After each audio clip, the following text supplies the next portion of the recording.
All right, so this week we're going to be looking at our last section before the final, and it's on 8.5, which is vectors. Part 4 is 3D vectors, which we probably aren't going to get to. So what I'm going to do is, as we do parts 1, 2, and 3, mostly 2 and 3, I'll talk a little bit about 3D.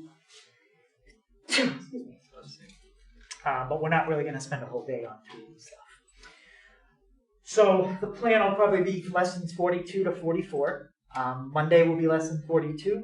Tuesday will be lesson 43. Wednesday with the field trip, I don't plan on covering anything new, so we'll just do a review day if you're here and you have questions. And then lesson 44, that will be on Thursday, and the test will be Friday. And that's going to be the last test for the term. So if there's any other work or anything you need to make up, just make sure you come see me to get that done. Especially if you want to know where you're standing before you take the final. I can't really tell you until you make everything up. All right, so let's take a look at what are vectors. Okay, so a couple people said they might have done them in physics, and the idea of a vector is it's used to model, for example, like an airplane flying. Pushing on an object. It's used to model anything that has both a magnitude and a direction to it. So what does that mean? Well, if like an airplane was flying, the magnitude of the airplane, what do you think that would be? Yep.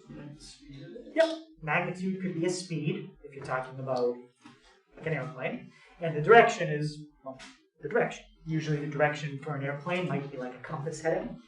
We'll take a look at that in a second. Another example of a vector could be a force. Okay? If I were to push on something, a force has two components to it. How hard am I pushing? That's the magnitude. And what direction am I pushing? Am I pushing up, down? Which way am I pushing? So that's generally what a vector is used for, to model a magnitude and a direction. And there's different ways we can represent a vector.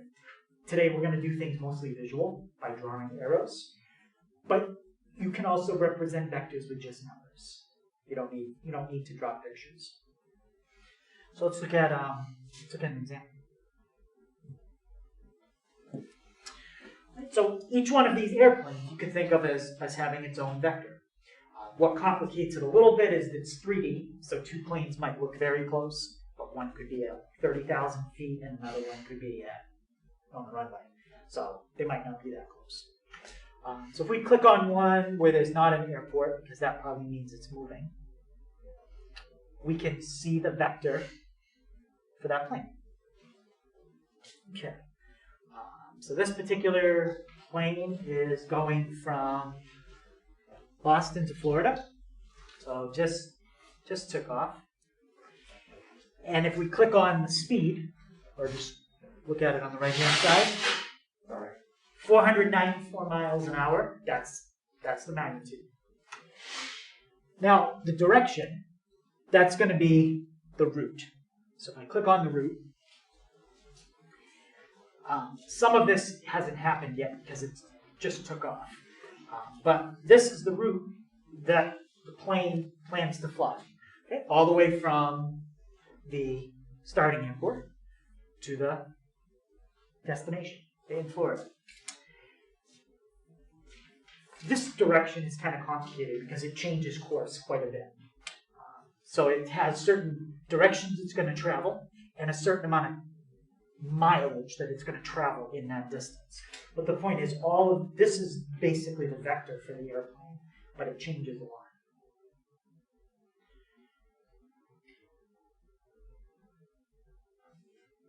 Any questions on that? And because it's flying south, well, it's kind of flying to get to Florida. I think it's more like south, and it might go a little bit west. Yeah, because you have to go west to get to Florida. So if you think of a compass, 0 would be not north, 90 would be east, 180 would be south, and 270 would be west. So this plane is kind of going south and west for most of the trip. So I would expect if we went back and looked at the compass, it's probably between 270 and 180 degrees. Those would be most of the headings. So if you look at the course between 270 and 180, yeah, all those 200 numbers indicate going southwest. So any questions on that? And there's a lot of vectors to coordinate. Okay, it's the job of the airport, in each area to coordinate all this traffic that's trying to come in and out of the airport. So lots of vectors, three-dimensional, but they got to coordinate all that traffic. And you can see if you go down here in New York, it's even busier than Logan. And there might be more planes than this. This is just the ones that are tracked by this website. I don't know if there's like smaller planes that don't show up on this website, but these are probably, I would say, mostly commercial. Could be like FedEx or something like that, or actual passenger type planes.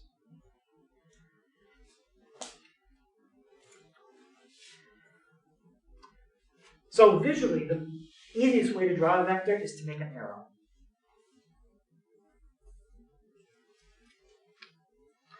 Now, what do you think I could change about the arrow to indicate either a faster speed or a slower speed? Something I could change, yeah. I guess how long it is. Yep, how long it is. So the difference between that vector and that vector, there's no difference in the direction. It's just the bottom one is going twice as fast as the top one. Or if those vectors represented forces instead of speed, this bottom vector would mean somebody's pushing twice as hard as the top one. So length represents the magnitude, and the way that the arrowhead points is the direction.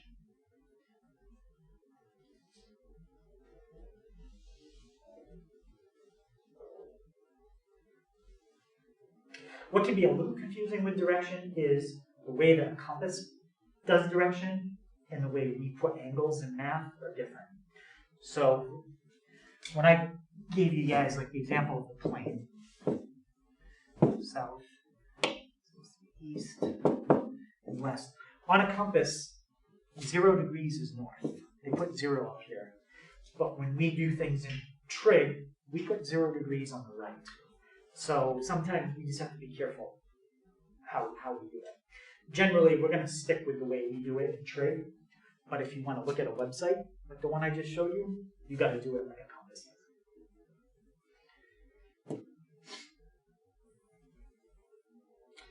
Okay, so vectors, unlike a line or an arrow that goes on forever, vectors start somewhere and stop somewhere. Where a vector starts is called the initial point. Where it stops is the terminal point.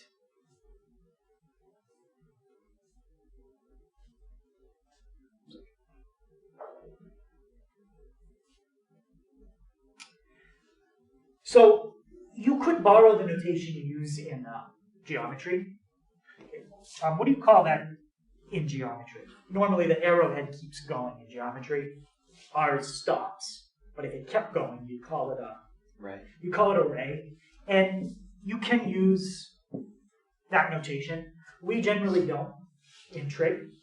We usually represent a vector with a single letter. Now, the problem with single letters is single letters in math are already used for something else. What are single letters already used for in math? Yeah? Variables. So how can I write a single letter and you know it's a vector and not a variable? Well, there's two ways I can do it.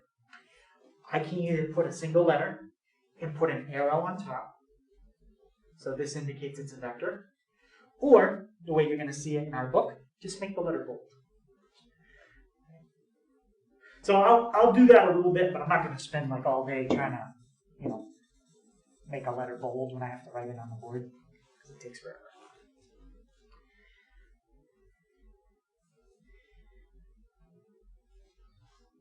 That's the notation that you're pretty much going to see in the book. Big bold letters represent vectors. And the letter you use, that's not important. You could label the vector using whatever letter you want. It doesn't even have to be a letter from the terminal and the initial point. It can be a completely different letter. Letters you don't want to use, I, J, and K. Those are special letters we're going to talk about tomorrow. So don't use an I, a J, or a K to name a vector. And don't use a 0, because a 0 looks kind of, or don't use the letter O, because it looks like a 0. But I think pretty much any other letter would be okay. All right, so let's look at what happens when we add two vectors together. Let's imagine that you have an object right there where that dot is. And somebody's going to come along and push on it that way. Or even imagine, like, you've got like a pool, and you got a little boat floating on the pool, a little toy boat. And the wind is going to come along and blow it to the right. You're going to turn a fan on, and you're going to aim it that way at the boat. And you're going to turn another fan on, and you're going to aim it that way at the boat. What's going to end up happening to this boat that's floating in your little pool if you turn both those fans on at the same time? Yeah. It's going to go that way. Which way? Like 45 degrees. Yeah, it's going to go up and to the right. So the idea, when you take this force and combine it with this force, you end up getting this force. That arrow in green represents exactly what's going to happen to the boat. It's going to go up and to the right. And what I just did, which I'm going to explain a little more, is I added these two vectors together visually. So the idea is when you have two vectors or two forces acting on the same object, they're going to combine together. And they're going to give you a new vector. Now, sometimes when you combine them together, they can cancel each other out, or they can get stronger. An example of canceling out would be like a tug of war. If you're pulling really hard on one side and another team's pulling really hard, if it cancels out, nothing's going to happen. Doesn't mean there isn't any tension in the rope. There could be a lot of tension. But the tension is balanced on each side. The force is balanced on each side.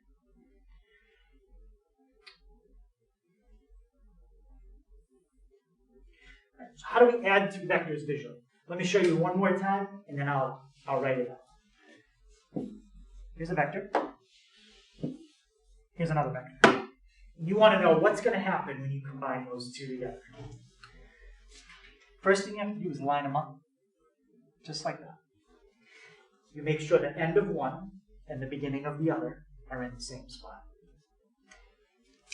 And then you draw in your diagonal. And that's the answer when you combine those two together. So I'll write all that down. It's a lot easier to just do it than to actually write it.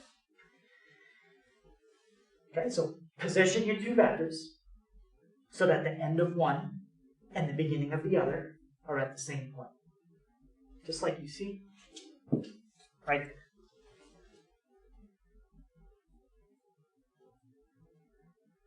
Once you line them up, just like that, you're going to draw in the diagonal. What diagonal? From the start to the end. From the initial point of the first to the terminal point of the second.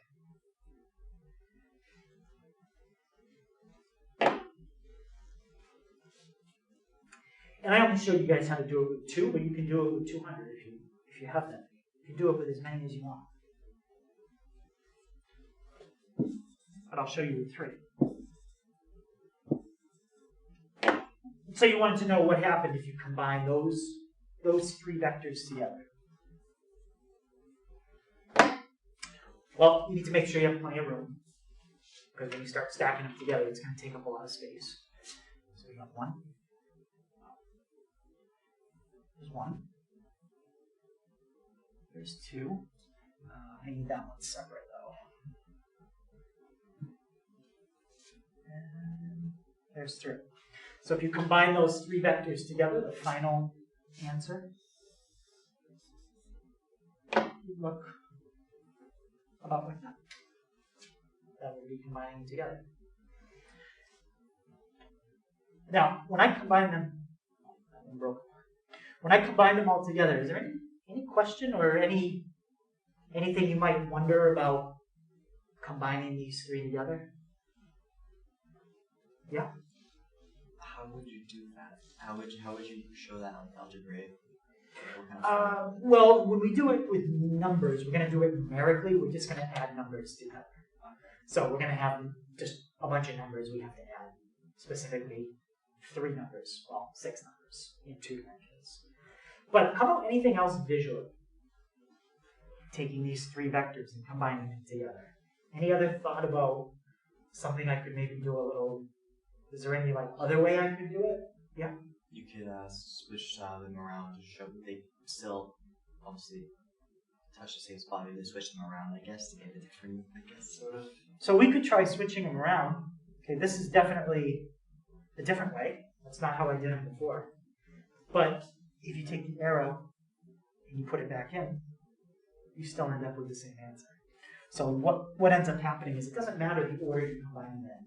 You can combine them any way you want. It's kind of like doing 1 plus 2 plus 3, or 3 plus 2 plus 1. You're going to get the same answer. Let's try this one. So let's add V and W together. Now, we have to plan ahead a little bit when we're doing it because I can tell both of these vectors are going to go to the right. So I want to start on the left edge of my graph paper. And it says to do V plus W. So that's how I'm going to do it. There's V. And now, where would I put W? Yeah? You would put the beginning of W at the end of V. Yep. Put the beginning of W at the end of V. And if you're trying to be, really accurate, just use a ruler. And that is the answer. I'm trying to just move this vector off. There we go. So your answer is a picture. That's what they're looking for. And I could have left it where it was. I just wanted to move it so you could see it clearly. But any questions on adding those together? So no numbers. It's all visual right now. All visual.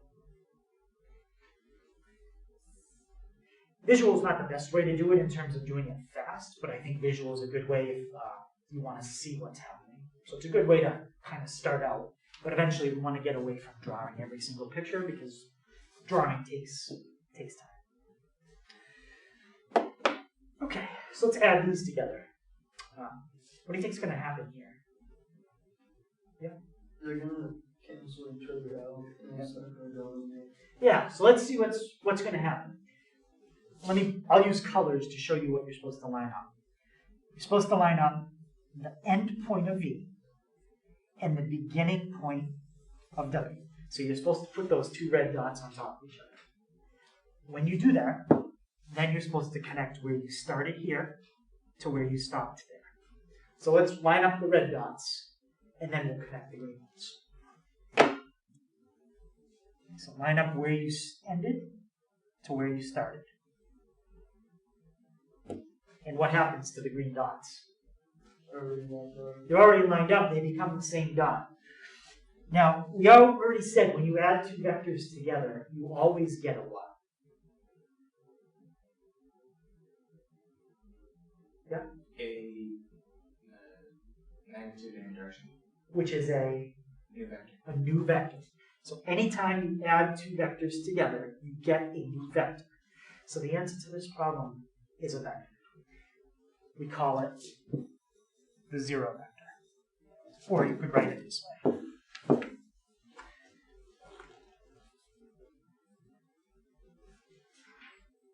So when you add 2 vectors together and they cancel each other out, that's called the 0 vector.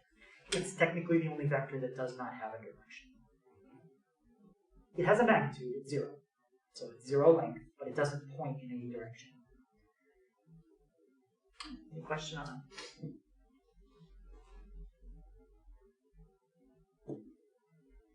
So I kind of already hinted at this idea. Vector addition is commutative and associative. So let me show you that it's commutative. I'll do it again. Commutative just means you can change the order you add them together and you still get the same answer.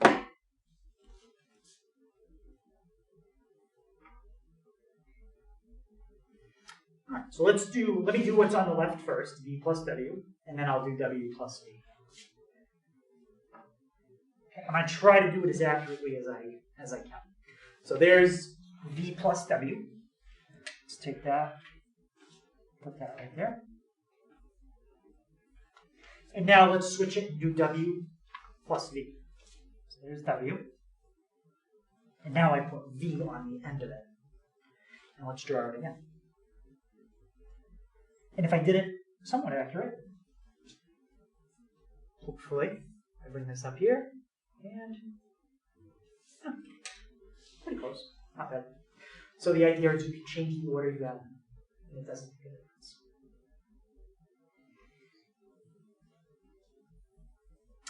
Now, associative doesn't have to do with order. If you look at the order on each side, it's ABC, ABC, same order. It has to do with like temperature. What are you doing first?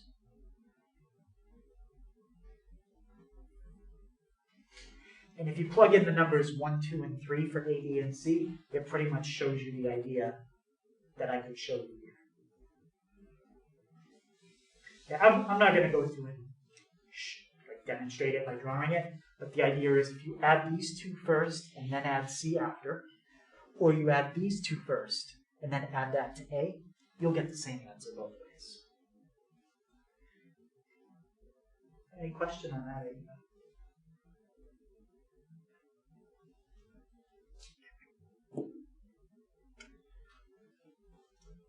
So what do you think the difference between the vector v and the vector negative v is? They have something that's the same about them, and then they have something that's different. Yeah? Is it that they have the same magnitude, just different directions? Yep. And what can you be more specific about the direction? They're opposite. They're exactly opposite. Yep. So the difference between those two vectors is just the direction they point. They point in opposite directions, but they do have the same magnitude. So we just did an example of that in what was it, example 2? Yeah. These vectors are really opposites. And what did we say you get when you add opposite vectors together? The zero vector? Yep, the zero vector.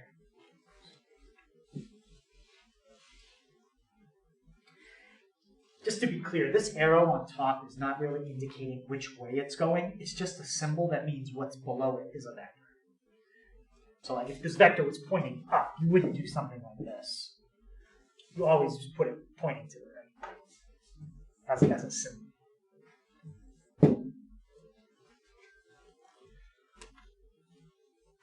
So putting a negative in front just means the vector points the other way.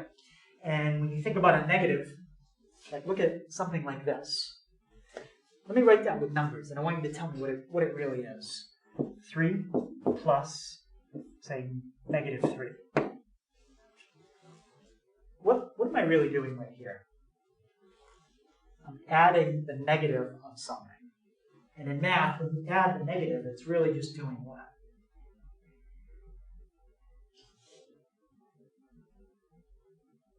See?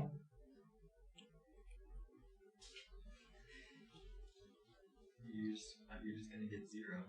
Because you're really doing, like if you had to write this a little bit simpler, well, how could you write that? 3 minus 3. Yeah, and what operation is that?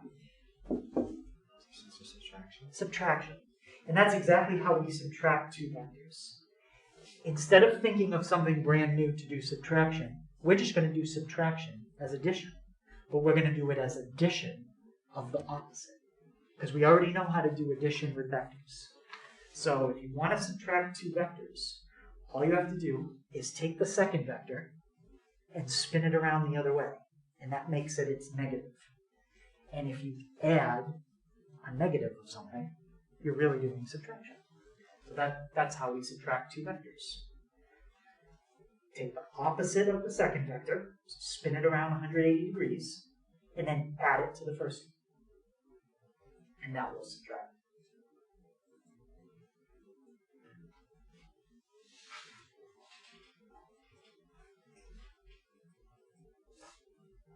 So let's try an example with that. I want to do v minus w. But I want to think of it as addition. So how can I think of v minus w as addition? Yeah? V plus negative W. Exactly. V plus negative w. So the first thing I need is negative w. How am I going to get negative w from w? Go up to 180 degrees. Yeah, and I don't have a button to rotate it 180 degrees, so what I'm going to do is I'm just going to go like this. I'm going to trace over it, and that's negative w. Now, add v and negative w together, and that's how you do subtraction. So here's v, here's negative w, and draw your result.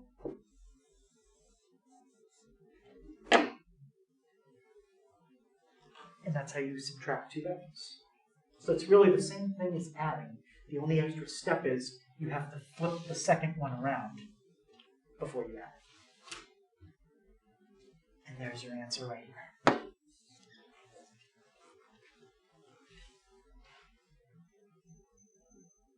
Any question on it?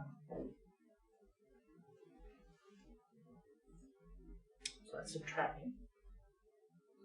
Now, what we're not going to look at today is multiplying two vectors together. That's another section. The only type of multiplication we're going to look at today is what's called scalar. When you think of scaling something, what do you think of? Yeah. The size of it. Okay. And what do you mean when you talk about size? Like if you were doing a scale model of something, what would that mean? Yeah. We'd make a model based on a certain ratio, so 1 to 4 and 1 to 40. Yeah, it's just a smaller, it could be larger, it depends on what you're doing. Maybe if you're making a model of a house, you'd make a small version of it. If you were making a model of like an atom, you'd probably make a bigger version. But the idea is you're taking and making something bigger or smaller. So the idea is the same when we scale a vector. Scaling a vector would look something like this. That's what a scalar product would look like. You put a number in front of a vector, and this number is called a scale. It's like a scale factor. If it's bigger than 1, it makes your vector bigger. If it's between 0 and 1, it would make your vector smaller. But there's one other thing it can do. When you scale a vector, it can get longer, it can get shorter. Anyone know the other thing it could do?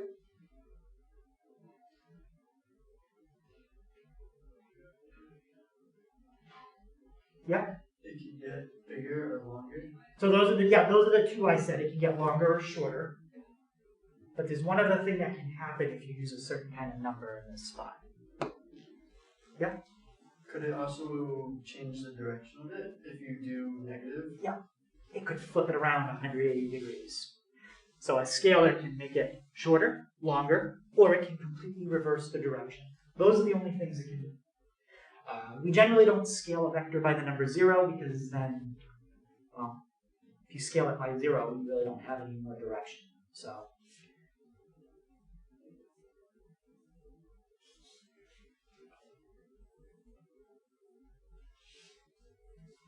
now we'll just try drawing a few examples of scaling a vector.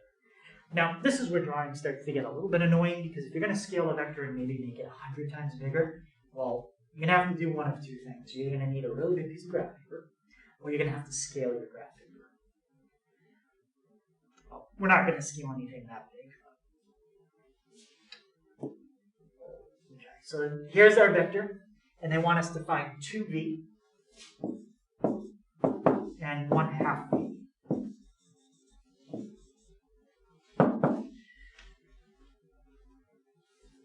Okay. Any idea how I could get exactly 2v? Like if I had a ruler, I could measure it. I don't have a ruler. So how could I get exactly 2v on the smartboard? You could trace over that line and then bring the line that you traced in front of it. Okay, so I can just make a copy of it. I don't even have to trace anything. Oh, So, yeah, you could do that. so yeah, make a copy of it, and then what? Put that new line in front of the old one. Okay, so yeah, I'll leave the old one, but what I'll do, I'll just make another one like that. Yeah. Like There you that. go. There's 2B.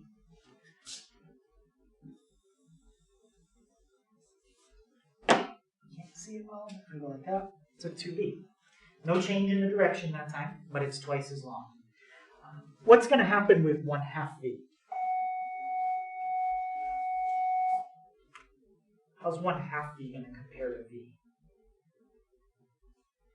It's gonna be half the It's going to be half the length. I don't have a good way to estimate that. I can't like scale by 50%. So I'm just going to estimate it. Maybe about like that. There you go. So that's 1/2 V. Any question on it? So that's called scaling. All right, let's try now a scale factor, but let's put a negative in front. Sam, what's negative V gonna look like compared to V? It's gonna be the same magnitude, just opposite direction. So it's exactly the same length, just points the opposite way. And Chris, what about negative 1/3 V?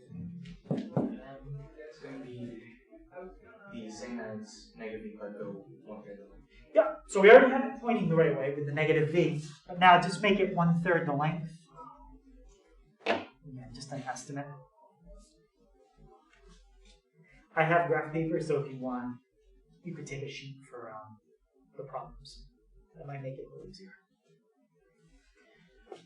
Question on that?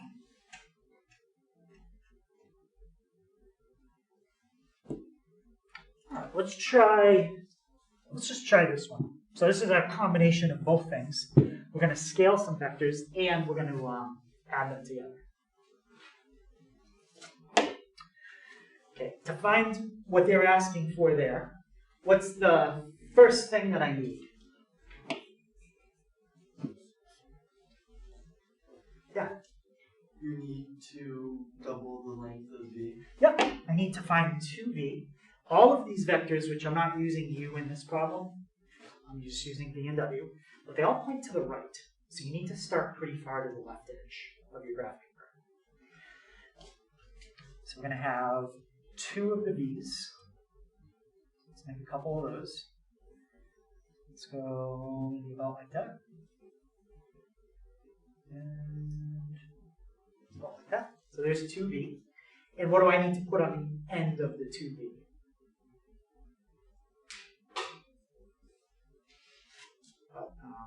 Sam, what goes on the end? 3 of the W's. Yep, 3 of the W's. So I'm just going to make some copies of that. And just put them right on the end. So there's 1, 2, and 3. And now that's 2V plus 3W. And Chris, how do I get my final answer? You draw a line between the start and the end of the W's. Yep. All your arrows should always point in the same direction. Okay, making like kind of like a path you could follow. And it's better to use a ruler, but that looks okay. So there's your answer. 2V plus 3W. Question on? Yeah. Where did the U on the bottom come from? The U one I didn't use. I erased the problem I was going to do with that. If I go back up to it.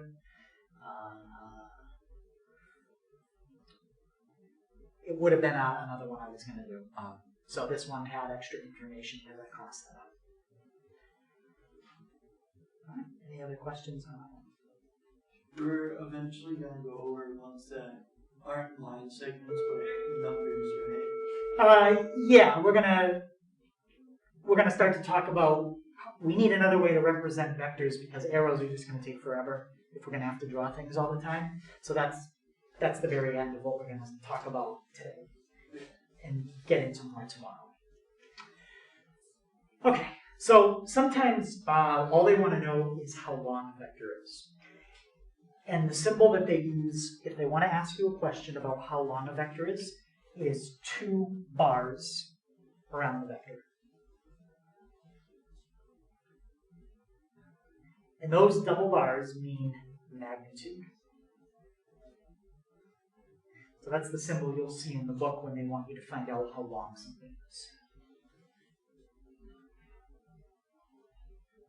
We're not going to talk about how to do that too much today, but I think if I go back to the previous picture, you could probably figure out how you would get the length of this, especially if I did something like this.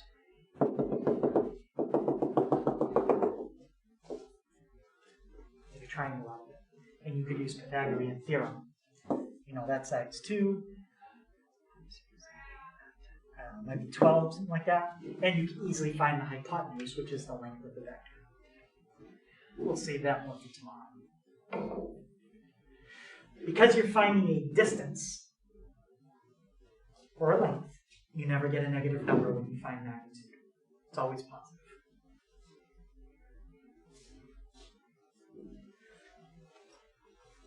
So what would be the difference between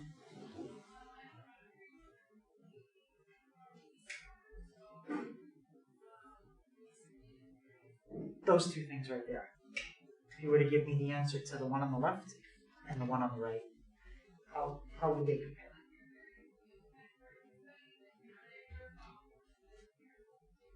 Yeah? They're the same. They're the same. This is just measuring the same vector but pointing a different way. There's no difference like if I measure the distance from here to the door or from the door to here. It's just measuring it in a different direction. So they are exactly the same.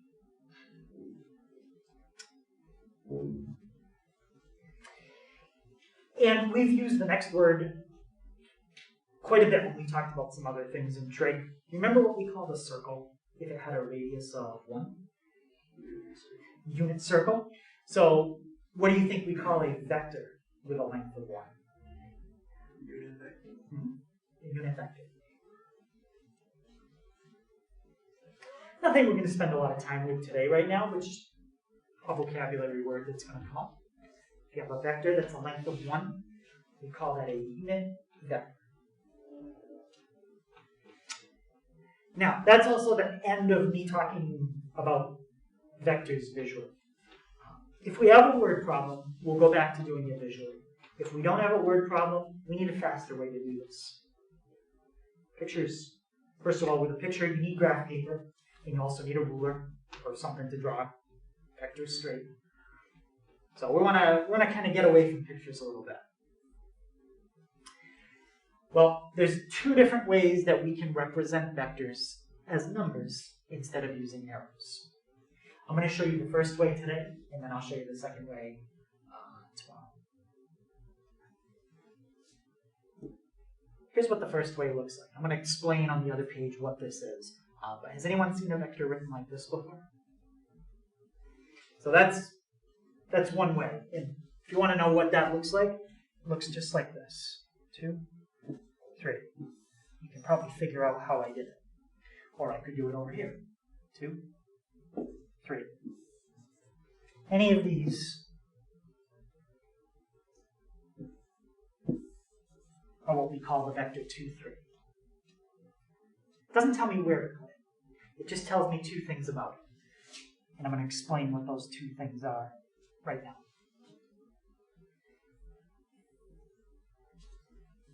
So our book calls this an algebraic vector.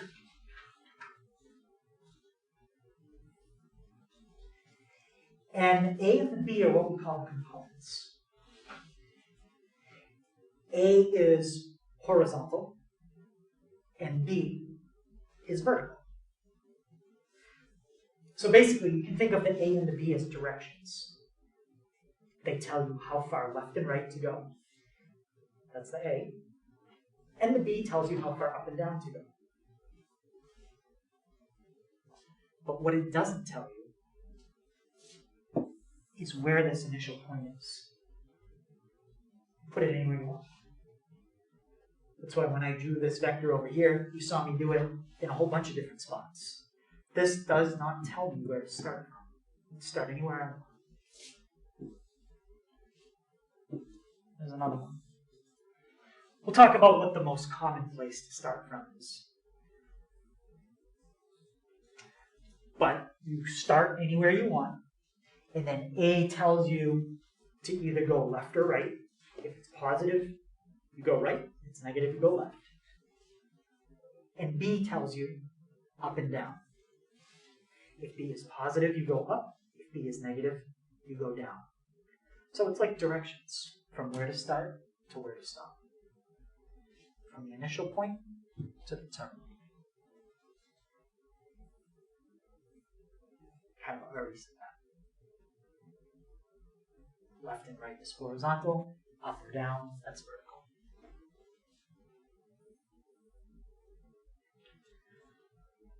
Okay, so if I bring up that other page again, those are all examples of the vector 2, 3. I started somewhere, and I went right 2 and 3 up.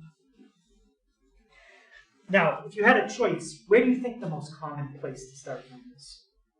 I did it up there, one of them. Yeah? 0, 0.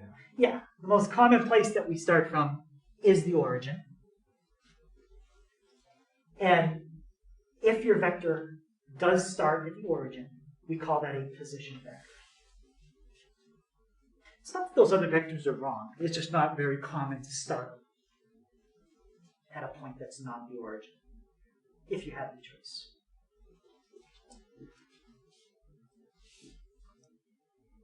And this will be last thing.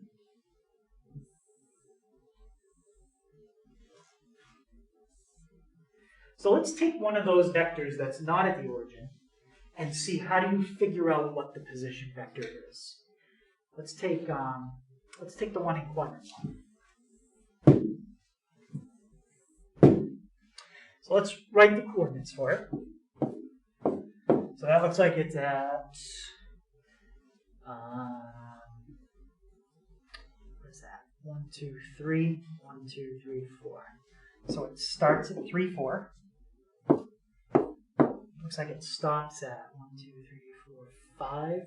1, 2, 3, 4, 5, 6, 7. So what I just wrote down is where it starts and stops.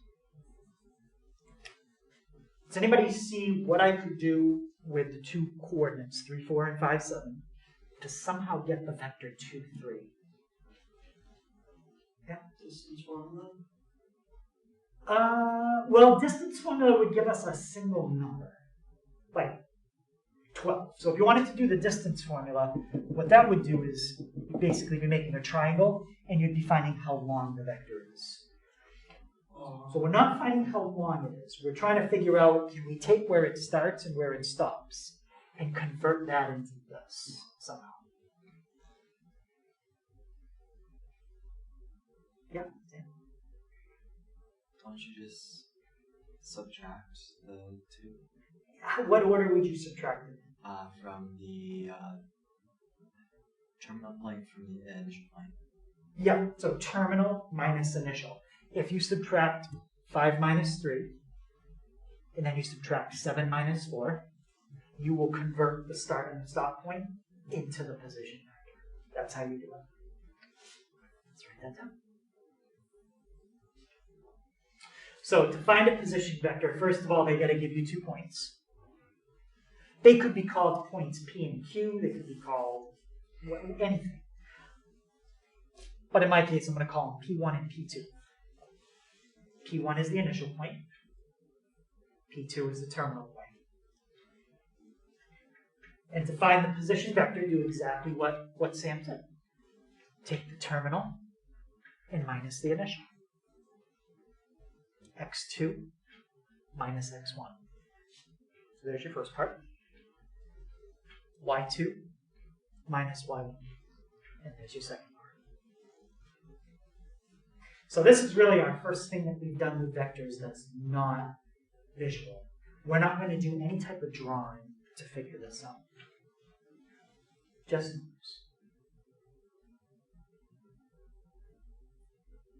numbers. So try one example of that, and then that'll be it.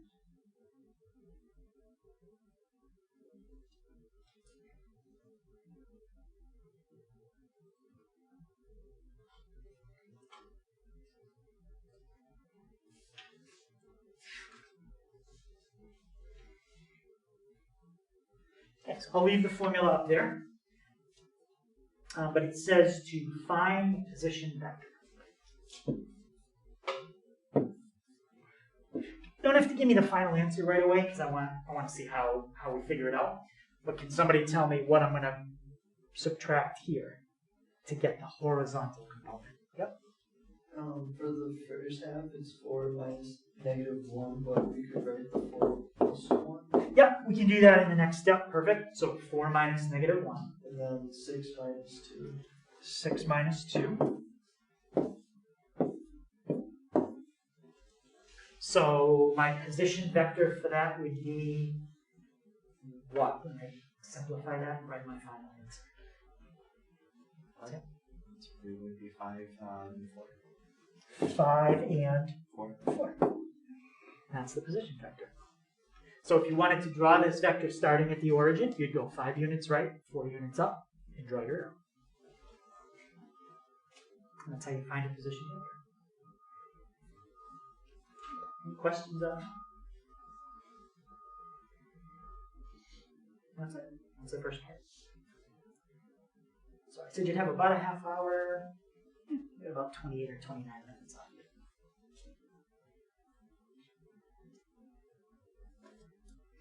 Okay, so I'll put up the problems for tonight. If you want to work on those, you can.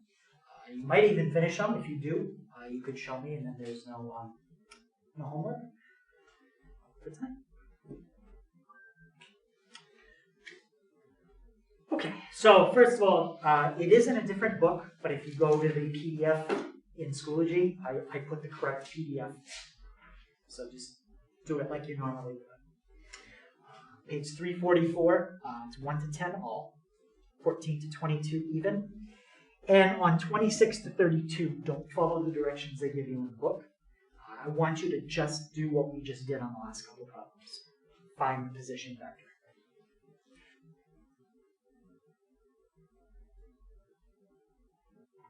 And again, this is in the 8.5 part 1 folder.